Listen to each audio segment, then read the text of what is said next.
একদিন মা ফাতেমার বোন কুলসুমের বাড়িতে অনেক বড় খাবারের আয়োজন করা হলো। যেই আয়োজনে সে সময়ের ধনাঢ্য ব্যক্তিবর্গরা উপস্থিত ছিলেন। সবাই দাওয়াত পেলেন।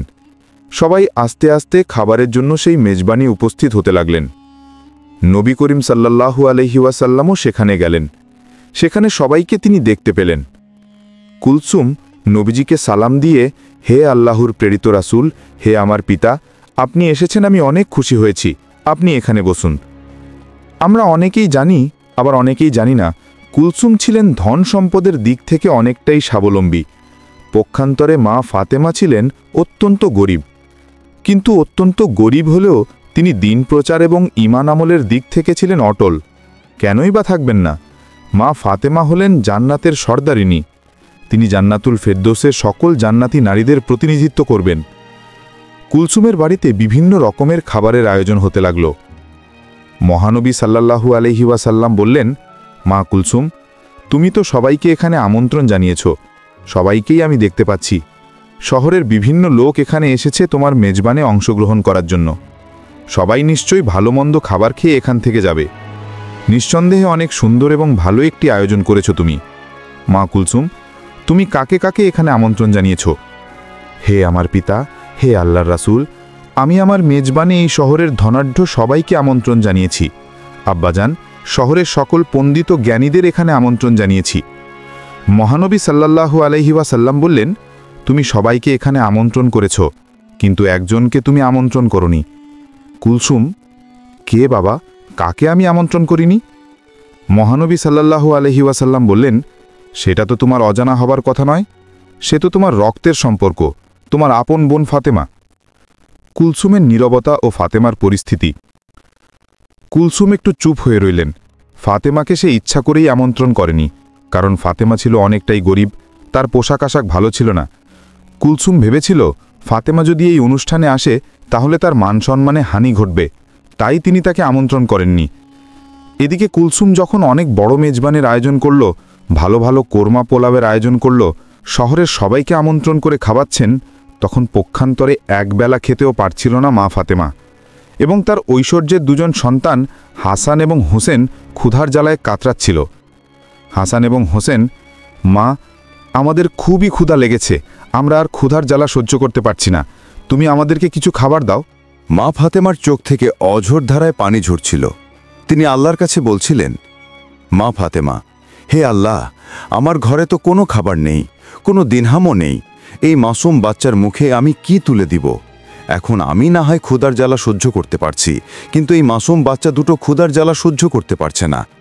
মা ফাতেমার কান্নায় আল্লাহর আরশ কেঁপে উঠল। হায় আল্লাহ, আপন বোনের বাসায় এত খাবার, আর হাসান হুসেন একবেলা ক্ষুধার জ্বালায় কাতরাচ্ছে। খাবার পাথর হয়ে যাওয়া। ওদিকে কুলসুমের বাড়িতে যখন সবাই খেতে বসল, কুলসুম খাবারের পাত্রের কাছে গেলেন। তিনি ঢাকনা তুলে দেখলেন রান্না করা সকল ভালো ভালো খাবার, পোলাও, কোরমা, মাংস, সবকিছু পাথর হয়ে গিয়েছে। কুলসুম, হায় আল্লাহ, এ কি করে সম্ভব? একটু আগেই তো সকল খাবার রান্না করা হয়েছিল, এখন সকল খাবার কিভাবে পাথর হয়ে গেল? কার অভিশাপে এমন হলো? শহরের বিভিন্ন মানুষ এখানে এসেছে, সবাই অপেক্ষা করছে। আমি যদি এখন খাবার না দিতে পারি, আমার মান সম্মান কিছুই থাকবে না। কুলসুমের অনুশোচনা ও নবীজির পরামর্শ। কুলসুম দৌড়ে মহানবী সাল্লাল্লাহু আলাইহি ওয়াসাল্লামের কাছে গেলেন। কুলসুম, হে আমার পিতা, আমি এখন কি করব? আমার অনেক বড় বিপদ হয়ে গেছে, এমন কেন হলো আমি কিছুই ভেবে পাচ্ছি না। মহানবী সাল্লাল্লাহু আলাইহি ওয়াসাল্লাম, কেন মা, কি হয়েছে? তোমাকে এত হতাশাগ্রস্ত লাগছে কেন? আমাকে খুলে বলো। কুলসুম, আমি যে খাবার আয়োজন করেছিলাম সকল খাবারই কয়লায় পরিণত হয়ে গিয়েছে। এখন আমি কি খাওয়াবো এই আমন্ত্রিত অতিথিদের? আপনি আমাকে সাহায্য করুন। মহানবী সাল্লাল্লাহু আলাইহি ওয়াসাল্লাম, মা কুলসুম, তুমি অনেক বড় ভুল করে ফেলেছ, যে ভুলে আল্লাহর আরশ কেঁপে গিয়েছে। আল্লাহ অনেকটাই তোমার উপর নারাজ হয়েছেন, আর তিনি এজন্যই নারাজ হয়েছেন যে তুমি তোমার আপন বোন ফাতেমাকে গরিব বলে এই মেজবানে আমন্ত্রণ করনি। সে দিন আনে দিন খায়, তার মাসুম বাচ্চা হাসান ও হোসেন দুবেলা পেট ভরে খেতেও পারে না, অথচ আপন বোন হয়ে তুমি তাদের আমন্ত্রণ করনি। সে মনে অনেক কষ্ট পেয়েছে। এই সমস্যার সমাধান একমাত্র মা ফাতেমার কাছেই আছে। নিশ্চয় তার ইচ্ছায় আল্লাহ রব্বুল আলামিন এই সমস্যার সমাধান করে দিতে পারেন। কুলসুম দৌড়াতে দৌড়াতে মা ফাতেমার বাড়িতে পৌঁছে গেলেন। মা ফাতেমা, হে আমার বোন, তোমাকে এতটা হতাশাগ্রস্ত দেখাচ্ছে কেন? এই অসময়ে আমার বাড়িতে কেন? কুলসুম কান্না করে, হে আমার বোন, আমাকে তুমি ক্ষমা করে দাও। আমার মেজবান আমি সবাইকে আমন্ত্রণ করেছি, আমি তোমাকে আমন্ত্রণ করিনি। আমি অনেক বড় ভুল করে ফেলেছি। মা ফাতেমা, না না, ঠিক আছে, আমি নিতান্তই গরিব মানুষ। শহরের ধনাঢ্য মানুষেরা তোমার আমন্ত্রণে এসেছে, আমি ওখানে গেলে তোমার মানসম্মানে হানি ঘটতে পারে, এটা আমি বুঝতে পেরেছি। তোমার উপরে আমার কোনোই রাগ নেই। কুলসুম, এখন এসব কথা বলার সময় নয়, তুমি আমাকে ক্ষমা করে দিও। মহান আল্লাহ রব্বুল আলামিন আমার উপর নারাজ হয়েছেন, আমার সকল খাবার কয়লায় পরিণত হয়ে গিয়েছে। তুমি এখনই সেখানে চলো। মা ফাতেমা হাসান হোসেনকে নিয়ে কুলসুমের বাড়ির দিকে রওনা করলেন। সেখানে গিয়ে নবীজিকে সালাম দিলেন। মহানবী সাল্লাল্লাহু আলাইহি ওয়াসাল্লাম, মা ফাতেমা তুমি এসেছো? তোমার বোনের অনেক বড় বিপদ, সে একটি ভুল করে ফেলেছে। আল্লাহ রব্বুল আলামিন তোমার দুঃখ কষ্ট দেখে তিনিও নারাজ হয়েছেন। তোমার বোন অহংকারের বশে একটি পাপ করে ফেলেছে। মা ফাতেমা, হে আল্লাহ রাসূল, হে আমার পিতা, এখন আমার কি করণীয় রয়েছে? মহানবী সাল্লাল্লাহু আলাইহি ওয়াসাল্লাম, তুমি যদি মন থেকে কুলসুমকে ক্ষমা করো এবং আল্লাহর দরবারে দোয়া করো, হয়তোবা আল্লাহ এর সমাধান করে দিবেন। মা ফাতেমা বললেন, ঠিক আছে বাবা, আমি যাচ্ছি। এই বলে যেখানে খাবার রান্না করা হচ্ছিল সেখানে গেলেন, আল্লাহর নাম নিয়ে বিসমিল্লাহ বলে সকল খাবারের পাত্র কাপড় দিয়ে ঢেকে দিলেন এবং আল্লাহর দরবারে দোয়া করলেন। এরপর কুলসুমকে কাপড় সরাতে বললেন। কাপড় সরানোর পর দেখা গেল সকল কয়লায় পরিণত হওয়া খাবার আগের অবস্থায় ফিরে এসেছে। বর্ণনাকারী, কুলসুম ও মা ফাতেমা আল্লাহর দরবারে শুকরিয়া আদায় করলেন। এরপর কুলসুম আমন্ত্রিত সকলকে খাবার পরিবেশন করলেন। রাসূলুল্লাহ সাল্লাল্লাহু আলাইহি ওয়াসাল্লাম বলেছেন, যার অন্তরে একটু সরিষার দানা পরিমাণ অহংকার থাকবে সে জান্নাতে প্রবেশ করতে পারবে না। সহিহ মুসলিম। মা ফাতেমার ইবাদাত ও স্বর্ণের ঘটনা। একদা হযরত ফাতেমা রাদিয়াল্লাহু তাআলা আনহু জায়নামাজে বসে কাঁদছিলেন। তার দু চোখের পানিতে বুক ভেসে যাচ্ছিল।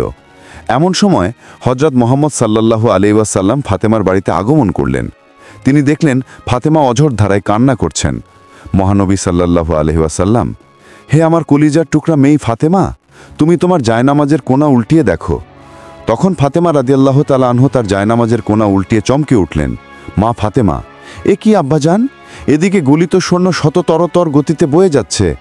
মহানবী সাল্লাল্লাহু আলাইহি ওয়াসাল্লাম, মা, তোমার প্রয়োজন মতো স্বর্ণ উঠিয়ে রেখো, যা দিয়ে তুমি তোমার সংসার পরিচালনা ও দুনিয়ার আরাম আয়েশ করতে পারো। দুনিয়ার সুখ শান্তি ক্ষণস্থায়ী, পরকালের সুখ শান্তি চিরস্থায়ী। এখন তুমি বুঝে বলো, দুনিয়ার সুখ শান্তি চাও নাকি আখেরাতের সুখ শান্তি চাও? মা ফাতেমা জায়নামাজের কোণা ছেড়ে দিয়ে, আব্বাজান, আমার দুনিয়ার সুখ শান্তির কোনো প্রয়োজন নেই, আমি আখেরাতের সুখ শান্তির পিছনে দৌড়াতে চাই। মা ফাতেমার পর্দা ও জান্নাতের সুসংবাদ। আরেক দিনের ঘটনা। একদিন ফাতেমা রাদিয়াল্লাহু তাআলা আনহু এমন দুর্বল হয়ে পড়েছিলেন যে বিছানা থেকে উঠতে পারছিলেন না। মহানবী সাল্লাল্লাহু আলাইহি ওয়াসাল্লাম তাকে দেখার জন্য বাড়িতে তাশরিফ আনলেন। নবীজি দরজার দাঁড়িয়ে ডাকলেন, কিন্তু ভিতর থেকে কোনো আওয়াজ আসছিল না। তিনবারের মাথায় ফাতেমা জবাব দিলেন, মা ফাতেমা, আব্বা গো, আমি কেমন করে দরজা খুলব? আমার গায়ে যে একটি ছোট চাদর, পায়ের দিক ঘুরলে মাথার দিক খালি হয়ে যায়, আর মাথার দিক ঘুরলে পায়ের দিক খালি হয়ে যায়। তখন বিশ্বনবী দরজার বাহির থেকে তার মাথার রুমালটা দরজার ফাঁক দিয়ে ফাতেমাকে দিলেন। ফাতেমা রাদিয়াল্লাহু তাআলা আনহুর রুমালটা মাথায় দিয়ে দরজা খুলে দিলেন। বিশ্বনবী ঘরের ভিতরে ঢুকে ফাতেমাকে মলিন মুখে দেখে জিজ্ঞেস করলেন, মা, তোমার কি অসুখ হয়েছে? মা ফাতেমা, আব্বাজান, কয়েকদিন যাবৎ উপোস থাকতে থাকতে ক্ষুধার জ্বালায়ও মাথা ব্যথায় দুর্বল হয়ে গিয়েছি। মহানবী সাল্লাল্লাহু আলাইহি ওয়াসাল্লাম, আমিও আজ 3 দিন যাবৎ উপবাসী, অথচ আমি আল্লাহর নিকট তোমার চেয়ে অধিক প্রিয়। আমি চাইলে তিনি দুনিয়ার সবথেকে ভালো খাবার আমাকে খাওয়াতেন, কিন্তু আমি দুনিয়ার উপর আখেরাতকে প্রাধান্য দিয়েছি। হে মা ফাতেমা, ধৈর্য ধরো, নিশ্চয়ই সুসংবাদ রয়েছে। আল্লাহর কসম করে বলছি, বেহেশতে তুমি হবে রমণীকুলের সবার সর্দারিনী, বেহেশতের চাবি থাকবে তোমার হাতে। বর্ণনাকারী, বিশ্বনবীর মুখে এমন কথা শুনে হযরত ফাতেমা রাদিয়াল্লাহু তাআলা আনহু একেবারে চমকে উঠলেন এবং খুশি হলেন। আল্লাহ রাব্বুল আলামিন আমাদের সবাইকে অহংকার থেকে দূরে থাকার এবং মা ফাতেমার মতো ধৈর্য ধারণ করার তৌফিক দান করুন। আমিন। এরকম ইসলামিক ভিডিও আরো পেতে চ্যানেলটিকে এখনই সাবস্ক্রাইব করুন।